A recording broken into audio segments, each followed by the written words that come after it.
Dave Wurzel, and you're watching Spotlight. Today's Spotlight is on the Center and the Children's Farm in Palos Park on Southwest Highway.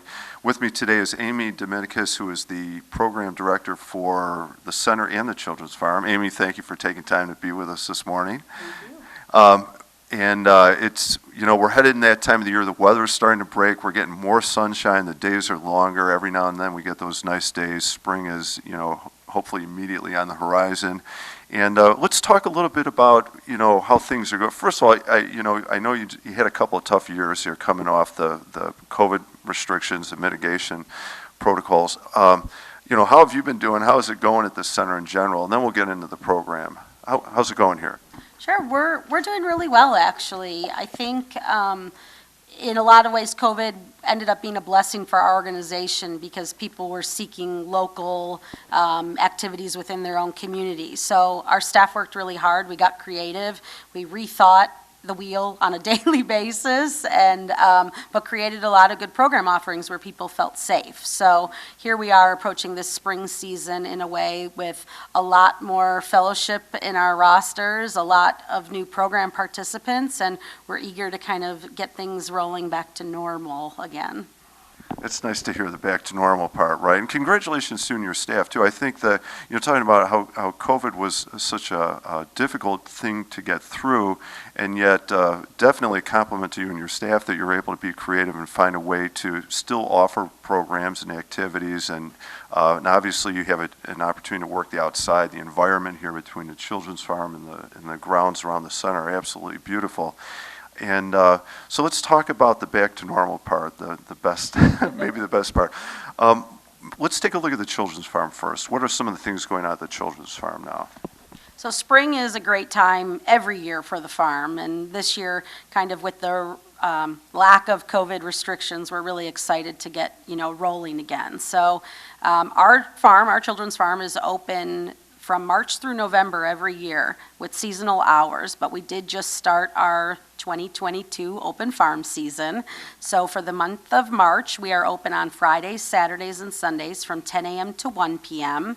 And in April, Fridays, Saturdays, and Sundays from 10 a.m. to 2 p.m. And these open farm hours are really a great chance for the community to come just visit the farm. It's a low commitment, low buy-in activity. It's not going to cost your family a lot of money, and you don't need a whole day to do it. You can come see all the animals, you get to touch and pet everything, enjoy a hay rack ride. We have acres of walking trails and also a picnic pavilion that you can come and bring your lunch to. So it's a great way to get some fresh air and do a little family outing. Yeah, I was saying it is quite a tradition here, I think. I know for me, when our kids were little, we brought them out to the farm, and it was a lot of fun, and it was nice to be outside and to see the farm animals and in that setting, just a great family experience. I know when we were driving up this morning, saw a lot of cars pulling into the farm. It is not a Friday, Saturday, or Sunday. What's going on at the farm right now? So this morning, or this week really, we started our early spring session of our Junior Farmers programming. And so Junior Farmers is a program that runs year-round in seasonal sessions, and it's a 1 hour a week educational hands-on farm program for kids ages 3 to 12. And so this session, we've got about 250 kids enrolled in our Junior Farmers program. We've got, I think, 4 farmers that share that class load and do a really great job kind of introducing the kids to the farm and teaching them about the seasonal highlights. Right now it's spring, so the animals are shedding winter coats and getting ready for warmer temps. Babies are coming, and so it's just an exciting time to be at the farm. 250 kids, holy cow. How about if I'm a parent who missed this one?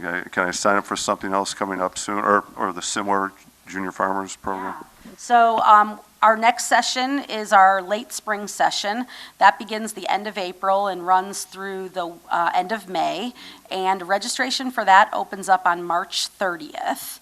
And that has been one of the results of COVID, is that we have a high interest in our program. So if you're interested in a junior farmer class, you really do need to be ready for the registration on the opening day. So March 30th is the next day to do an online registration for that late spring session. Okay, good. And And I know you mentioned, so we're kind of back to normal, which means I think some of the normal are the number capacities, where you had to like lower enrollment, things like that, were maybe down a little bit. But now those numbers have gone back to, in most cases, I think, what they can sign up for. Is that correct?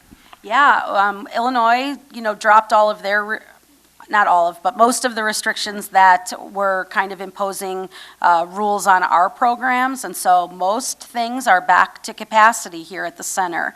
The junior farmer programs cap out at 10. That's a small program because we want it to be hands-on and there's animals involved, so there's a safety, aspect there. But for things going on, in the art center or in the chapel or our spirituality programs, luncheons, capacities are back to full amounts again. It's nice to hear, like as a parent, I know I like the idea of 10 kids per adult farmer. That makes for a nice experience. That you're handling 250 kids, that's a lot of program offering. That's incredible. And good, the other programs and activities at the center are functioning at capacity or close to. But even again, we'd encourage people to check the website, register as soon as possible, because a lot of these programs or activities do fill up, right? Yeah, we are seeing interest in our programs in a volume higher than we ever have as a result of COVID. It's a blessing, but it's training us all to kind of be prepared for the registrations. And so our newsletter is published monthly and always has the upcoming offerings. So that's the best way to know what's going on. You can sign up on our website to receive that. Facebook is also a big information source for us. We share reminders on there about registration. And so if you use Facebook, that's a great way to know what's going on with our programming.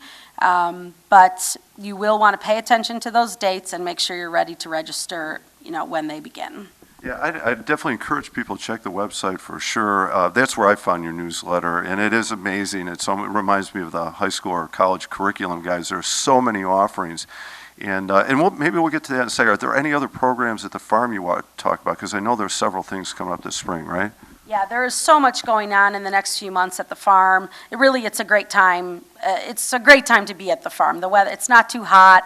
We're all looking for those kind of signs of spring. The flowers are popping up and the baby animals are something that everybody should see. And so in addition to open farm, like I said, which is happening on the weekends, and the junior farmer classes, we also have some special events. And so noteworthy events would be our live sheep shearing event.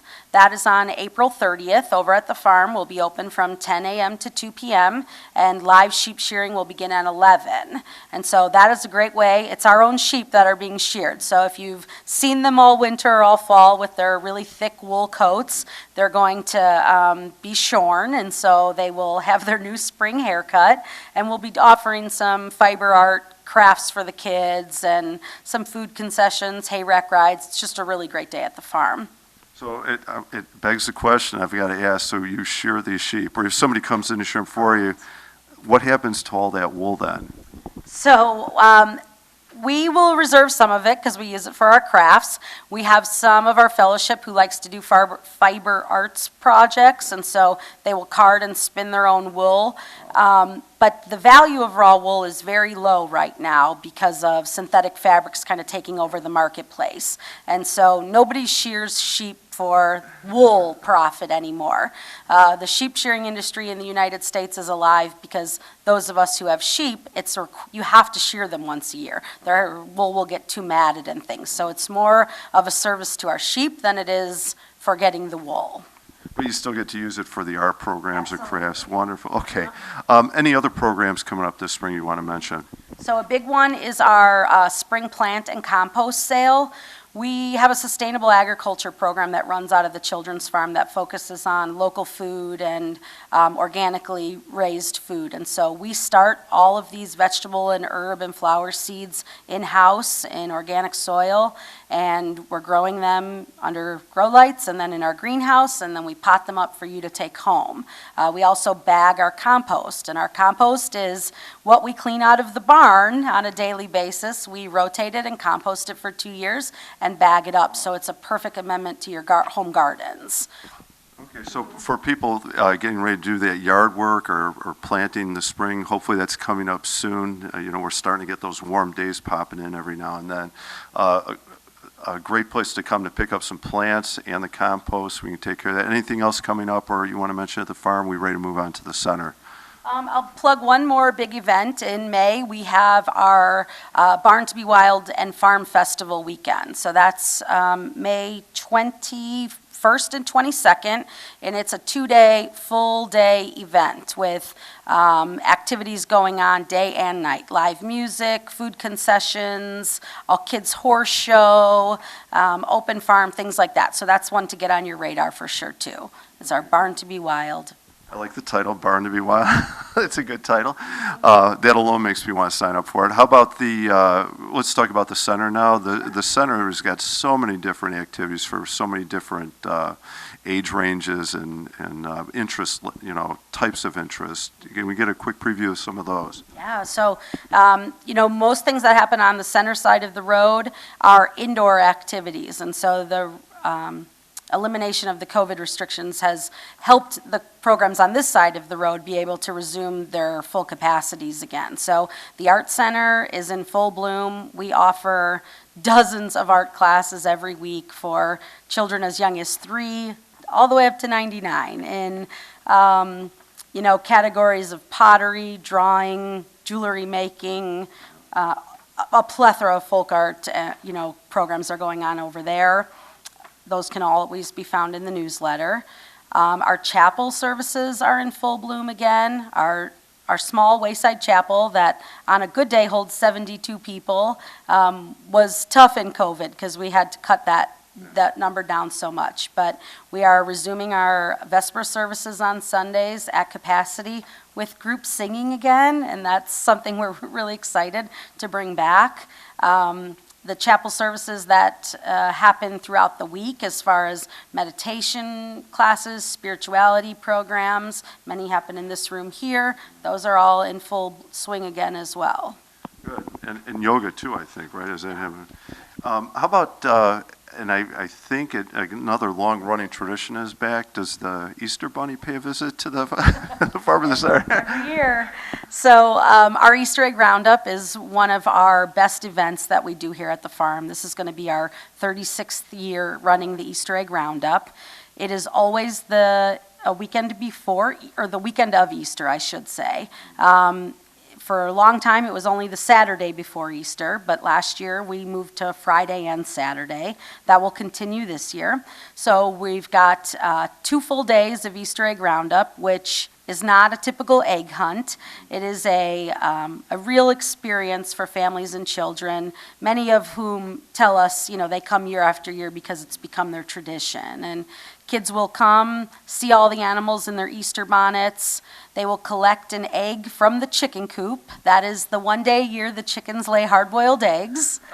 From a parent standpoint, thank you very much for that. I'm glad it's not a regular egg, good, a hard-boiled egg. So I guess they're probably ready to decorate it after that. Is that the next? Yep. So they'll take that egg to a station where they'll dye their egg. They'll make an Easter craft, and then they head up to our pine forest, which is magically transformed into the Easter Bunny's magic forest for that weekend. So the children will hunt for an egg. They will visit the Easter Bunny. They'll get jelly beans and a cookie and roast a marshmallow on a campfire. And then the farm grill is going all day, so you can stay for lunch. And it's really a great event. And sells out pretty fast. Saturday is sold out already, but we do still have tickets available for Friday. So if you're interested in that event, you're going to want to do that very soon. Okay. It sounds like an incredible day. A lot of fun, a little bit of magic too, Yeah. and just several fun things for a family to do and create those kind of memories that they're really going to enjoy. Any other programs or any other things coming up at the center or the farm you want to mention? Have we hit them all? The last one I'll give a plug to, it's not happening right now, but registration would be our summer programs for kids. And so we run, 8 weeks of summer camp for children ages 3 to 17. And those programs vary. There's programs that meet 1 hour a day all the way up to 6-night overnight camp. And they are all farm and nature-based programs with animals and horseback riding and the woods and creek walks and just a lot of fun and memory making for kids. So registration is currently open for our summer camps. Good. So, and that's a really good point. There are so many different activities here with the nature trails around the center and the chapel and the yoga and the meditation, the art programs and the activities at the farm. It really is amazing the amount of programming you offer. And sounds like, and from personal experience, tremendous memories, so much fun, for so many. Amy, thank you very much for taking time. It's so good to hear that, things are back to normal, it sounds like. Okay. I'm Dave Wurzel, and you've been watching Spotlight. Today's Spotlight has been on the Children's Farm and the Center in Palos Park on Southwest Highway. Thank you for watching.